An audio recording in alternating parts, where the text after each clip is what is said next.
Thank you so much to everyone joining us today. Super excited to get into this one. We'll start off with an acknowledgement of country. So Adelaide Sustainable Building Network acknowledges the Kaurna people of the Adelaide Plains, Tartanyana, where our work is most often undertaken. I would like to pay respects to elders past, present and emerging of all Aboriginal and Torres Strait Islander nations. Great, thanks Ben. And today I will be welcoming my co-host who will be presenting today. So really exciting topic which is the whole of home. Timely, definitely timely. Yep, very timely. And I think everyone should get amongst it, and we're going to learn a lot today. So without further ado, Ben Walsham is the driving force behind ARKATA, a residential energy efficiency consultancy dedicated to transforming homes into healthy, comfortable and resilient living spaces. With a master's degree in architecture, Ben's journey began in a dual architectural firm and South Australian builder, where he gained invaluable hands-on experience in residential construction and project coordination. Ben's professional expertise lie in sustainability consultancy, where he combines an architectural vision and builder's practical knowledge and sustainable expertise to advise on projects holistically. His work encompasses design optimization, data analytics, communication, building performance simulation, NatHERS ratings, and identification of balanced yet valuable building specifications, ensuring that homes not only meet but exceed energy efficiency standards. Passionate about creating homes that enhance living and foster well-being, Ben collaborates with like-minded stakeholders to deliver extraordinary outcomes. His mission is to redefine how we live, one Australian home at a time. So please, without further ado, take it away, Ben. Thank you so much, Christina. I didn't write that, I promise. It sounds good. So as we all know, we're super close to NCC 2022 being implemented here in South Australia. There's a few people on the call from Melbourne, so you've already been likely using a lot of these tools already. So the whole of home, what are we actually going to talk about today? We're going to talk about what is whole of home, why is it needed, how does it work, what do you need to do, and because you're all special people supporting the ASBN, I've even got some special insights and some tips and strategies from someone who has been using whole of home for a little while now. So to start off with, what is whole of home? Well, in the NCC 2022, it's actually referred to as the whole of house energy use budget, and it's an all new compliance requirement under NCC Part 13.6. So we have the NCC 2022 housing provisions, and under Part 13.6 is whole of house energy use budget. Now, whole of house energy use budget or whole of home is actually applicable to Class 2 buildings as well as Class 4 buildings. Today, though, we're just going to be focusing on Class 1. But why? Why do we need it? And what do your clients actually get out of it? Societal goals of net zero by 2050, we're seeking a 40% improvement by 2030 in our buildings. We need some way to measure a home's energy efficiency usage over time. So star ratings have always focused on the heating and cooling, 40% of the building energy usage. So we've never had a complete picture of how a house actually performs. We're always focused from a star ratings perspective on thermal fabric and thermal performance. That's what gives us our star rating. So the whole of home now has brought in essentially the entire picture. So we have the star ratings, which do our thermal performance. Now we have whole of home, which does our energy usage from appliances all the way through to water heating. We can also do solar and batteries and pools as well. Whole of home now actually provides us with a way that we can measure for net zero. So homeowners, this means that we can start looking at savings, resiliency against climate change, independence from grid infrastructure. And this is all really, really exciting stuff because there is a ton of measurable ways to showcase outcomes, which, empowers homeowners to build better, more comfortable, energy efficient homes. Firstly, let's talk about compliance. How does it actually work? Well, we've got two parts in the code now. We've got H6P1, which is your thermal performance, think 7 stars. Then we have H6P2, which is your whole of home. So a nice, beautiful graph from the NCC 2022 Energy Efficiency Handbook shows us our compliance level. And then we have two options to getting there. We have NatHERS and elemental. We do have option 3, which is verification. However, a few of those purple options don't actually cover whole of home. They cover the H6P1. So today we're going to be talking about option 1, NatHERS, and option 2, elemental. So how is whole of home actually measured? So we have an energy value score of 60 out of 100, and that is calculated versus a reference building that has 7 stars, 3-star ducted heat pump, reverse cycle air conditioner. We've got a 5-star instantaneous gas hot water system. We have lighting of 4 watts per square meter, and it has no pool or spa, and it has no on-site energy production or storage. Anything above 100, so 150 is actually the maximum score you can get, is classed as net zero. What is energy value though? So energy value is actually the calculation that underpins whole of home assessment, and it is calculated by understanding the net cost to society of energy use. So it is inclusive of costs to the building user, costs to the environment, and the costs to the energy network. Now, essentially, it is a measure of a dwelling's energy performance while considering retail costs and the greenhouse gas emissions that are produced during energy production. So what does a NatHERS whole of home actually cover? Well, we've got heating and cooling appliances. So what are you actually using to heat and cool the house? We have water heating systems, gas, heat pumps, solar. We've got lighting. So how many watts per square meter are we actually putting into the house? We've got solar and batteries. We've got pools and spa pumps. If you don't have a pool and spa pump, then you ignore this part of the assessment. We also have a few non-regulated loads, specifically in NatHERS, which allows us to just really paint a bit more of a holistic picture of the energy use. So we have average plug loads, TVs, fridges, freezers. These are estimated based on how many occupants are likely going to be in the house. And similarly, we have cooking equipment as well, which is based on the square meterage. Again, it just provides us with that little bit more holistic understanding of the home's energy usage. So what better way to learn how whole of home works than us actually doing an assessment together? I'm going to have different slides for different components of whole of home. And in each of these, we're going to go through what can actually be done in an assessment. I've taken the liberty of doing the assessment myself, so unfortunately you don't get too much choice in the items that I'm going to be putting in this assessment. However, obviously in reality, you're going to have much more sort of backwards and forwards and collaboration with your energy efficiency assessor. So starting off, our project is at 7.8 stars and it has a whole of home score of 38 out of 100. This is approximately 200 square meters in ABCB Climate Zone 5 and NatHERS Climate Zone 16, which is most of Metro Adelaide. There's a few things I wanted to quickly chat about before we jump into these different sections. So firstly, while a star rating does not provide any discount to a whole of home score, they are separate assessments. Having a higher star rating can actually help your whole of home score be easier to achieve due to that higher level of performance.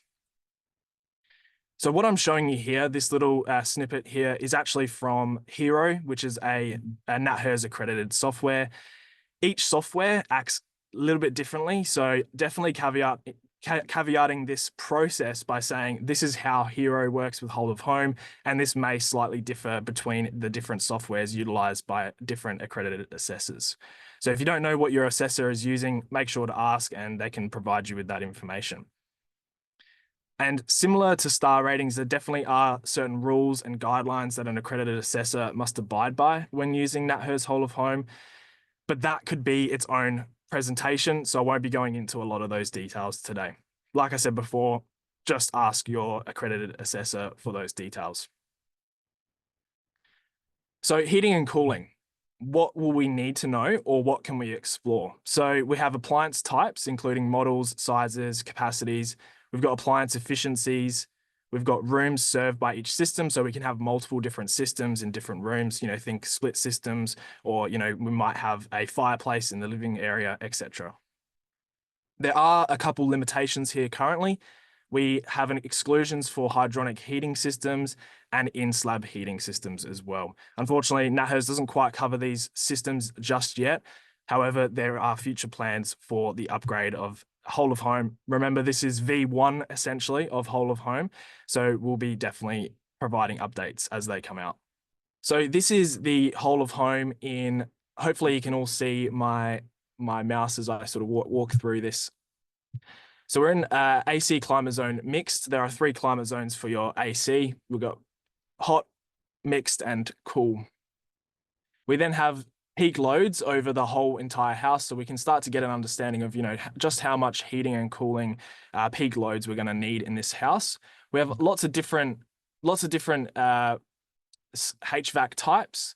We then have different sort of energy rating schemes, and then we have our star ratings. We can actually start to specify where these are zoned, and then we start to get a breakdown of the costs associated and the kilowatt hours used and the emissions used as well. Hot water systems, similar, what will we need to know and what can we explore? So we've got service type, model, size, capacity, appliance efficiency, and gas is measured by star ratings, and heat pumps are measured by small scale technology certificates. So that's just currently how we're measuring the energy efficiency of, say, a heat pump or solar system. There is a big database of all of these STC allocations for different product types and sizes. And they differ across Australia as well due to their climate zone. Again, we have a similar breakdown. We have many different options. We have STC. So this is particularly, I've selected a heat pump in this particular instance. We then have our energy and cost and emissions breakdown. So for lighting, so from the code, we have a lamp power density not exceeding the allowance of 5 watts in a class 1 building, 4 watts in a veranda balcony, 3 watts in a class 10. Now, nothing has actually changed in the 2022 code in this instance. For the lighting component of whole of home, we are just focused on that class 1 building lighting density. So again, we can come in here and we can set a different rate for different, for a house, potentially we're going to hit 3 watts per square meter. Maybe we've got 5 and we're just allowing the maximum. Solar systems. So what do we need to know, or what can we explore? Capacity and kilowatt of solar arrays. We can have many different solar arrays on, different directions. So we need to know the orientation, the azimuth. We then need to know the inclination, the slope. We need to know the inverter size, and we need to know export limits. So this is where whole of home starts to get really fun for nerds like me. So you can really start to really customize how this home is going to be set up. For now, we've just gone with a 6.6 kilowatts system with an inverter of 5.5 kilowatts. We can really start to get a lot of data out of whole of home that can be used to communicate value to the client, and also used as a preliminary tool to start sizing these systems and start exploring what's needed and what's possible as well. So batteries add on to the solar component we just looked at. What do we need to know? So battery type, capacity in kilowatts. Pretty simple. We can again have multiple of these. We can have really unlimited amount of batteries if we really wanted to. And essentially this just starts to overlay different data inside of the whole of home tool. What I wanted to point out here is actually how we can actually start to see batteries make a big difference in homes. So firstly, our utilization rate went from 16% to 37%. And then we have a sufficiency rate of 31% to 70%. So utilization rate is essentially just the power that is used on site directly by direct supplying power or charging of batteries. And then the sufficiency rate is essentially the overall electricity demand that's met by solar or batteries. So theoretically, if we had a sufficiency rate of 100%, then the house is completely off grid and is fully powered by renewables. So pools and spa pumps. So some projects will have pools and spa pumps. I know there's probably going to be a question about what happens if the client's doing it after handover. Essentially, if it's on the plans, then you'll need to assess the pool and spa pump. However, with some highly efficient components, it doesn't drag down the energy rating as much as we sort of all think. So what do we need to know, or what can we explore? So we need to know the pool or spa volume. We need to know the pump model and type. We need to know the pump efficiency. We do have temporary exclusions here similar to heating and cooling. Unfortunately, heating for pools and spas is not included in the whole of home assessment at this stage. So similar, again, we have this breakdown. So we have multiple different options of actually sizing the pool, area, volume. We have different pump types, so single speed, dual, and variable. We have different pump ratings as well. And then we have a breakdown of different energy consumption. So energy, cost, and emissions. So very similar, you're getting sort of a picture that we're starting to get these really detailed outcomes using the whole of home tool. As I explained before, we do have a couple unregulated loads. Now, these can't be changed when we're actually going through the whole of home tool unless you're doing a non-regulated sort of assessment. So we can see here that we're getting a non-regulated load. So it's not going to be actually influencing our score. However, we can use it to start painting a picture of what this house energy usage is going to look like, with TVs, fridges, freezers, because, we have those in our house. And so they should be measured. Maybe one day when we can start being a little bit more intricate with this, potentially they start to influence the loads. However, for now, they're not going to be influencing your compliance requirements. Similar to that, we have cooking. So again, we can start to specify, what this house is going to use. We've gone with the all electric process, so induction, cooktop, and then we've got electric oven. If we had gas, LPG, we can start to specify those as well. What I've just shown you is essentially a step-by-step process of what we can actually do inside of whole of home and how that can start to influence the outcomes for a house. The measurements of these things is where it starts to get really important, and showcasing these alongside a star rating, it allows a homeowner or a developer, a builder to really start to understand what is really going on in this house and how can we actually start to leverage these data points so we can create healthier, more comfortable, and more resilient homes that on face value, pay back the project over time. So how did we actually go? So I wanted to give everyone a round of applause for such a good whole of home assessment. So let's actually look at how we did with all of our sort of inputs. So we started off at a 38 out of 100. So remember, compliance is 60. So having a 7.8 star rating, we're already 2/3 of the way there. So we started off 38 out of 100, roughly costing us, I didn't go quite through that, but essentially these are sort of kilowatt hours used per year. Then we've got the cost, and then we've got the greenhouse gas emissions as well. So, roughly this house was costing us $3,000 to run per year. Well done, everyone. We absolutely smashed it. We created a net zero whole of home outcome. So we went to 106 out of 100, negative 4,321 kilowatt hours per year, $320 in the positive, and negative 2.3 tons of emissions per year. And because whole of home likes to celebrate when you do such a good job, we're zero cost, zero energy and zero emissions, and a happy client at the end of it.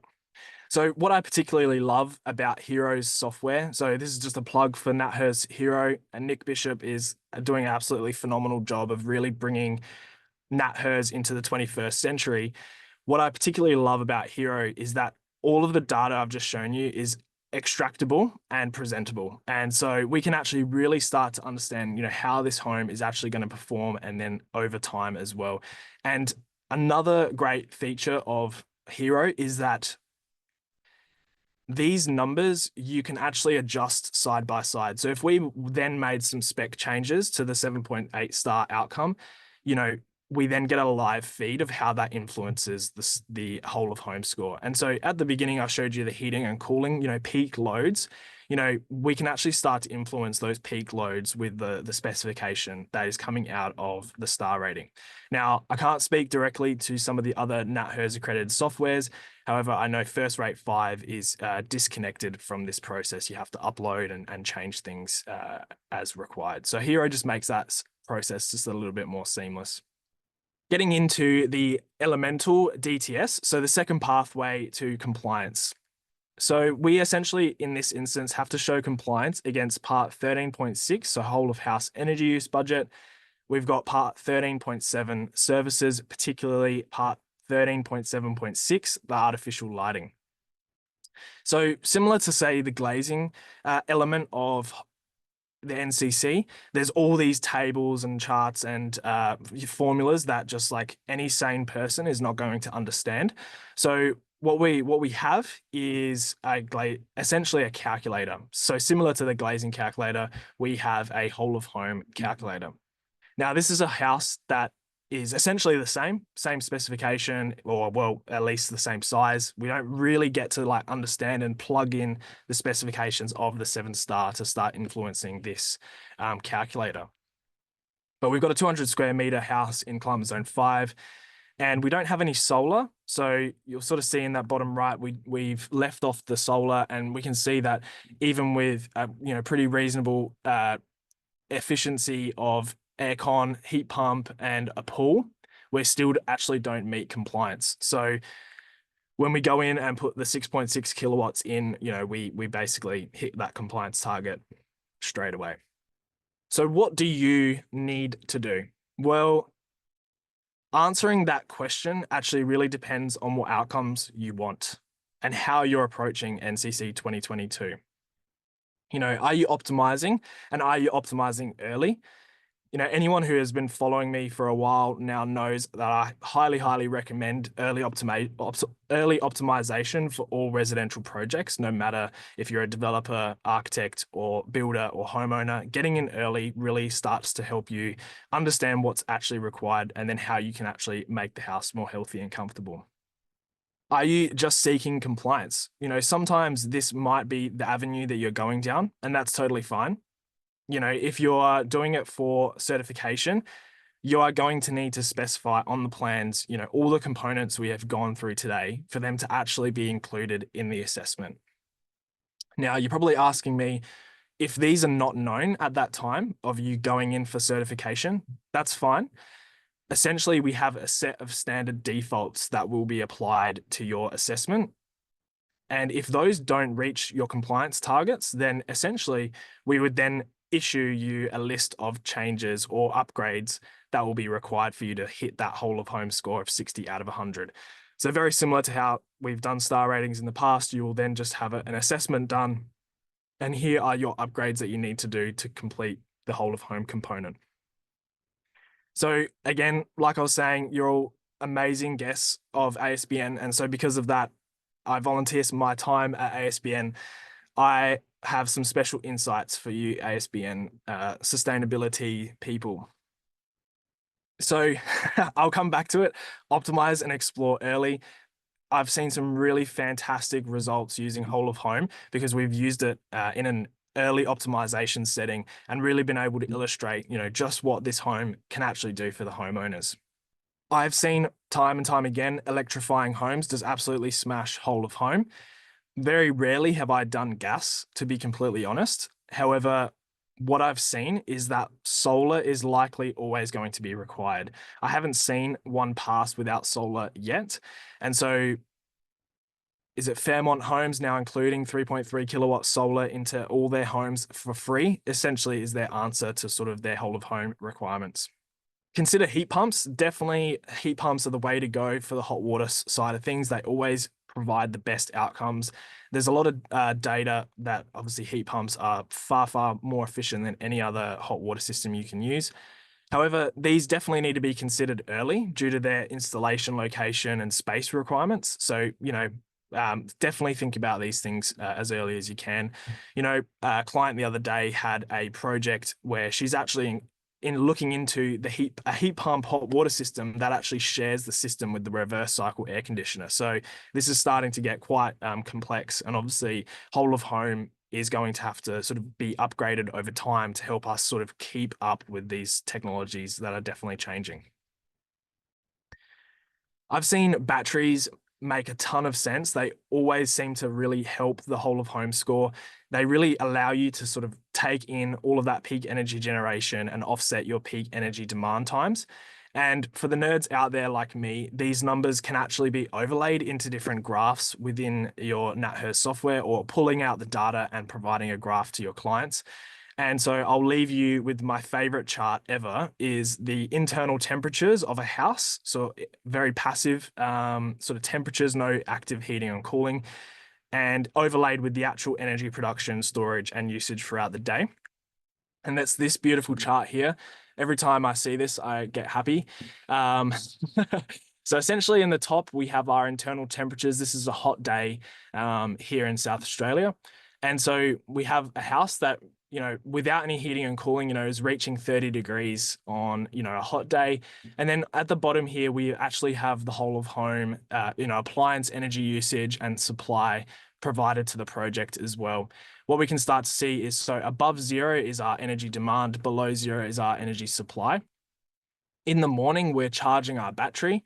Then throughout the day, we're exporting our solar power. And then at night, we're using our battery to offset that energy usage in the afternoon. And so these types of graphs and charts really start to sort of paint a picture, like I've been saying, that your clients will be able to go away and make some informed decisions with. So thank you so much for your attention today. I really hope that you've gotten a lot out of it.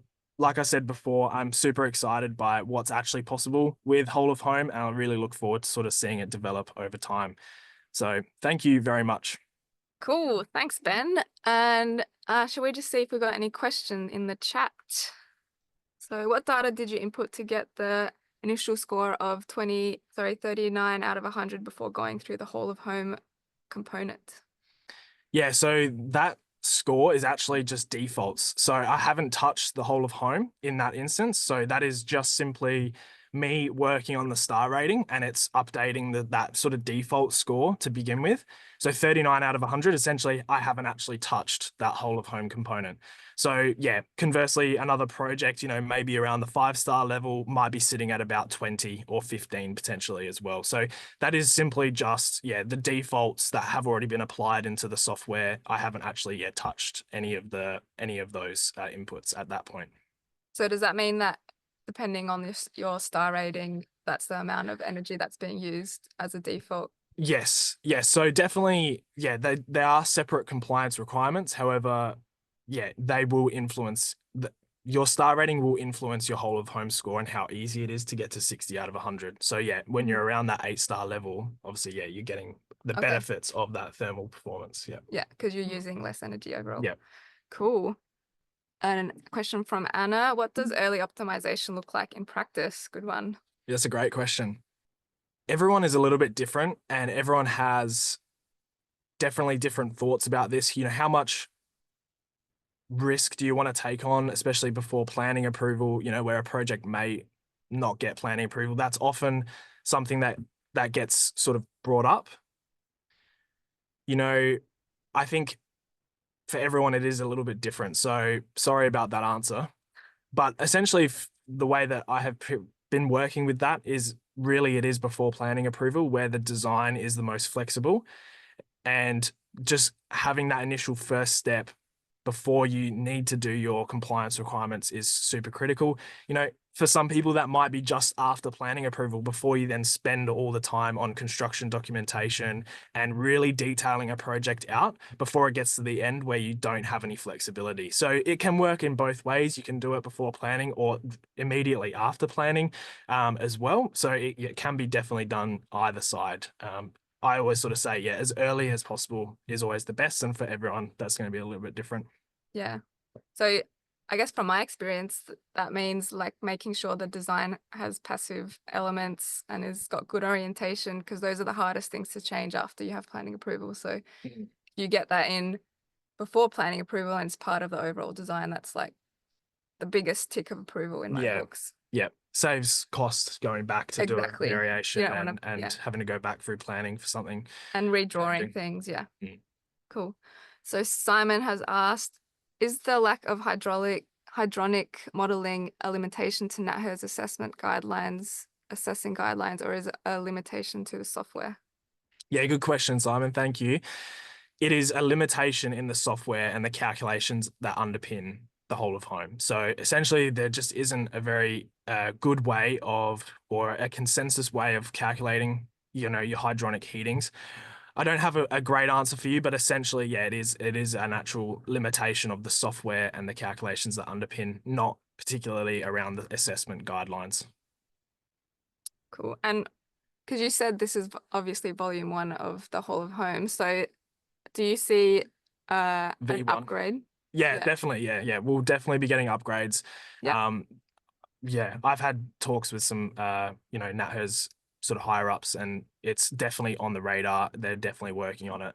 So the sooner that we can get all of the heating systems that we actually use, the better the tool becomes.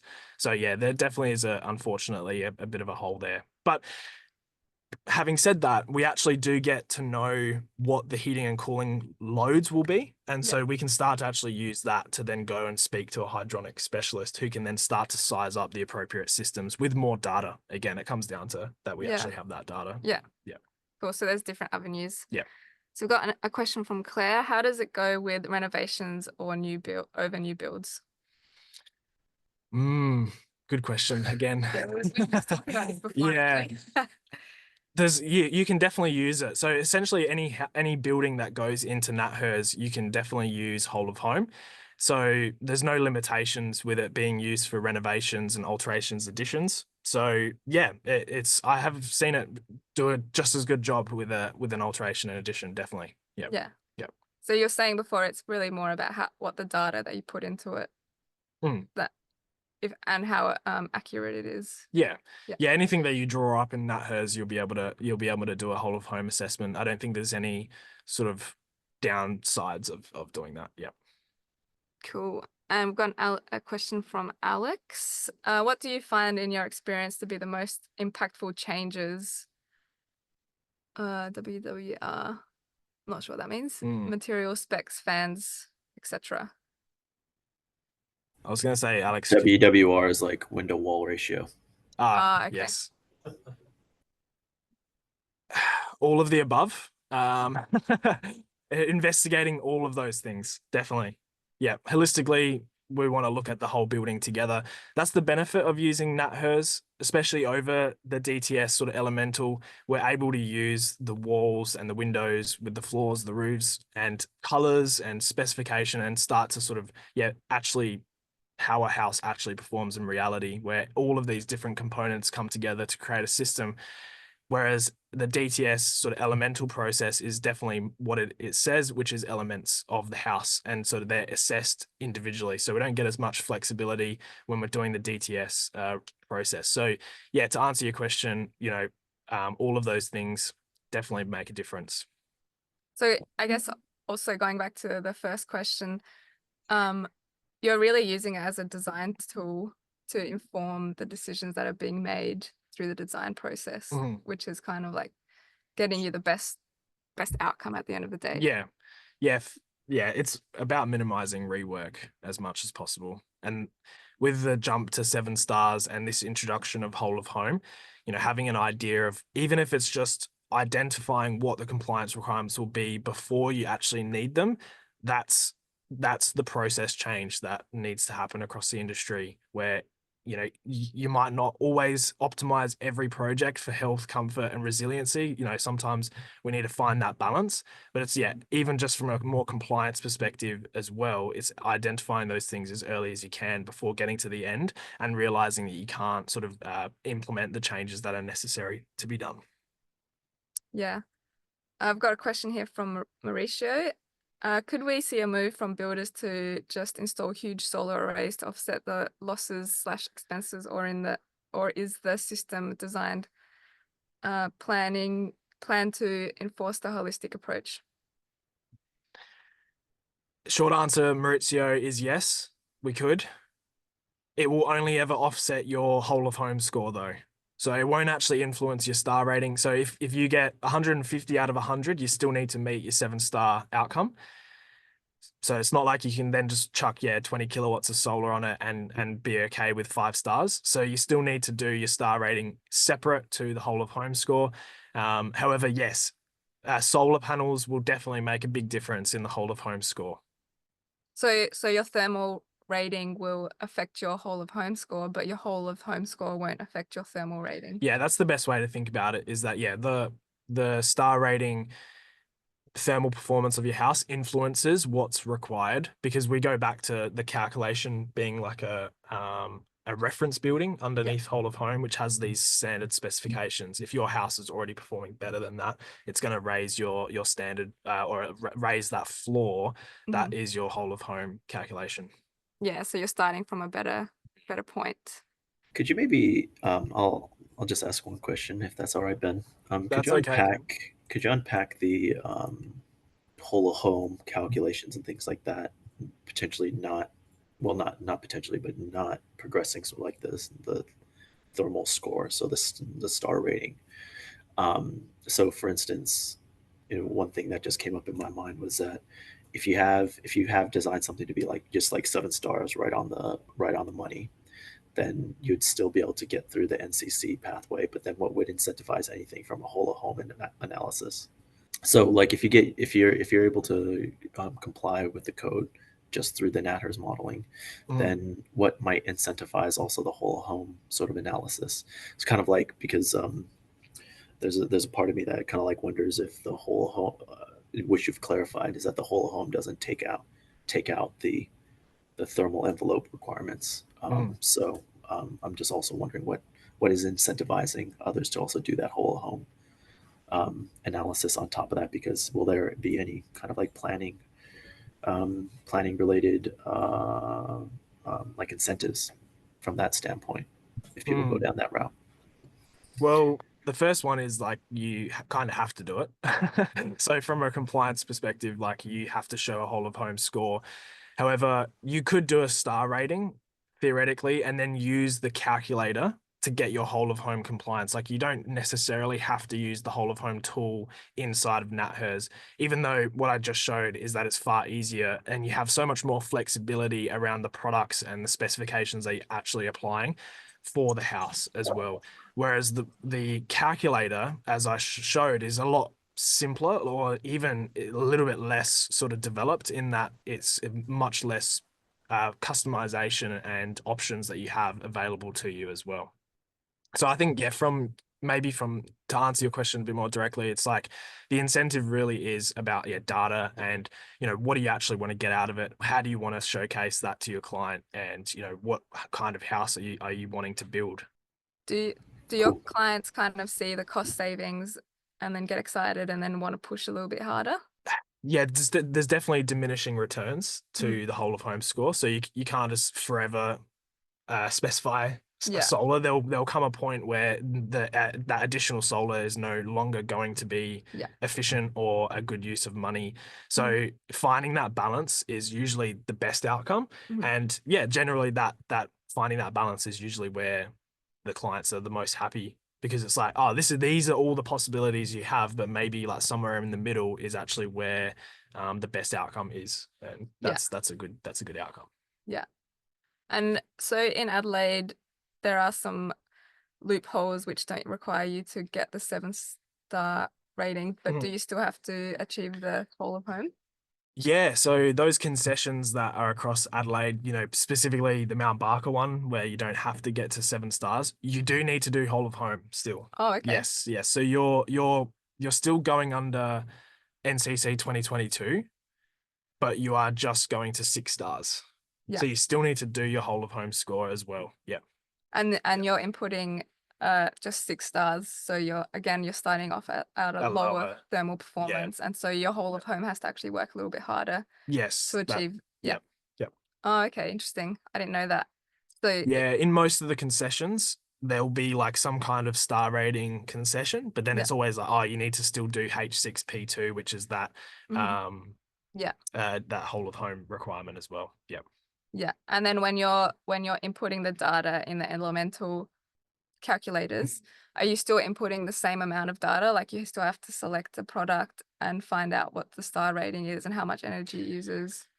Not as specifically as the NatHERS version. Yeah, so in the calculator, it's like a range. So it's like, oh, I've got a ducted reverse cycle air conditioner that's between 3 to 4.5 stars.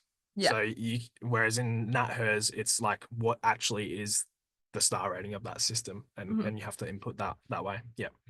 Yeah. Okay. So yeah, less data, less accurate, I guess. Mm. Got another question here. Would the reason for whole of home also be to get down the operational loads? Yeah, definitely. Yeah, for sure. Yeah, my answer to that is yes. Yeah, essentially you do get that insight, right? Whereas again, in the sort of the DTS whole of home, you don't get that outcome. And it's very similar to like the glazing calculator as well, right? Where it's like it's just giving you what do you actually require for that minimum compliance requirement. Whereas, yeah, the NatHERS version is always going to be more holistic because there's more inputs and data entry that we do. And like, for example, does the Hero software show you over time how much money you could save? Like you showed that example with the graph. Can you like expand that over like the next 5 or 10 years? That's a great question. I'll get back to you on that.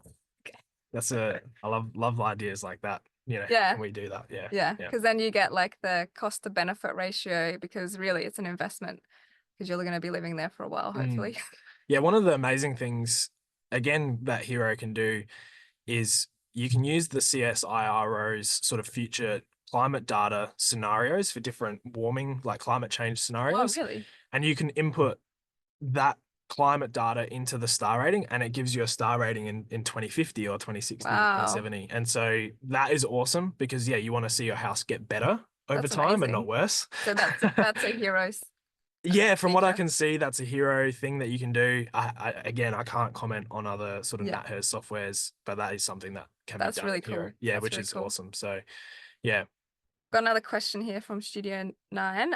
Do you foresee that there would be any requirements to prove that your building is still achieving the whole of home score post occupancy? That's a great question. Yeah, very good. I think you're touching on a big topic there regarding actual how it's built. Certification. Yeah, I think maybe, you know, one of the things again like that NatHERS can do is you can change the air tightness level of a house and start to see what that has on it influences the star rating. However, it's a non-regulatory, you know, button that you click and then it sort of shows. So to answer that question, that is probably the start of something that where we can actually start to use air tightness as a way to sort of say, okay, well, if you're going to use airtight or achieve air tightness targets, then you have to show with a actual air tightness certificate that you've done that. And so that's probably the only way that we're really going to be able to do that. And I do foresee that coming in the future because the technology is starting to implement it in a non-regulatory mode. Eventually we'll have that in regulatory mode as well. So to answer your question, yes, I hope so, but I don't see anything for whole of home specifically at this stage. Yeah, that would be great. And also just making sure like the correct installation and window types and products that you've selected have actually been installed. Yeah. There's the new, this is off topic a little bit, but I guess it's kind of parallel. The new NatHERS certificate for NCC 2022 and 7 stars has a really great checklist on the certificate now where it's got certifier, consultant, you know, architect, builder, and homeowner. So it's got all of these different sort of items on this checklist where you can actually start to tick off these things, you know, sometimes a lot of these things are driven by a homeowner who obviously really, really care how their house is going to be built. And so these types of, you know, checklists and things like that are just a really great way to then align what has been assessed versus what's then been built. So that's another sort of step in that direction as well. Yeah, that's great because it makes it easy for people that maybe don't know what to look for. Just going back to my question about renovations, and I guess at the moment there's some assumptions that we make to an existing when they don't meet that optimal thermal performance. I'm just thinking of my renovations and clients and how to sort of guide them. Are we trying with the whole of house? Am I telling them that they need to review water systems and, you know, all of those elements to be able to then get that compliance when there's things that maybe they can't control? Like, that makes sense. Yeah, absolutely. So you might have gas connected to your house with not much space, maybe for a heat pump or the cost to actually upgrade. Yeah, if you're limited by those, then the likely outcome will be that you're going to have to install solar to actually get through that whole of home. The other sort of thing that is really important to keep in mind for alterations additions is that here in South Australia, alterations additions are under NCC 2019 until the 1st of May next year. So that does give you a bit more flexibility. There is a document called Ministerial's Building Standards 013, which actually starts to detail how we're actually gonna go about alterations additions. I haven't had really the time or the chance yet to really dive into that document because it is big, and that's why they've then delayed it sort of till May 1st next year. So more to come on that for sure. Yeah, it's definitely a space where a lot of people could benefit from it because it's kind of been left behind with a lot of the new upgrades to the NatHERS assessments. Got another question here from Les. Is there the ability in any of the software you have spoken about to calculate capital costs in real time of the selections for each appliance or element, or ability to export the capital cost calculations? No, there's not. Again, it comes back to sort of testing out these different specifications and creating a list, and then working with a builder to then coordinate those costs. So yeah, the more data that you're able to get out of the NatHERS assessment, the more flexibility you have when you go to your builder to say, what does this cost? And then finding that balance between the costs and the benefits. So as long as you can see what the benefits are, plugging in the costs into that equation is very easy to do. Yeah, like you could do your own little spreadsheet with costs for different appliances and then see their star rating for energy efficiency and then how much they cost and how much they're saving you. Maybe one day, Les, that'd be amazing. But yeah, I don't think it would be very hard, but Yeah. yeah, cool. All right, well, if there are no more questions, we might wrap it up for today. Thank you so much, Ben. That was really insightful. And I think there's a lot of great work coming out of the 7 stars in the whole of home. And I think a lot of people are going to benefit long term.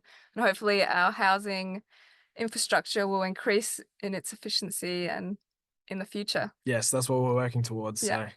So yeah. Ken's excited. Now these tools are really exciting. So lots of data.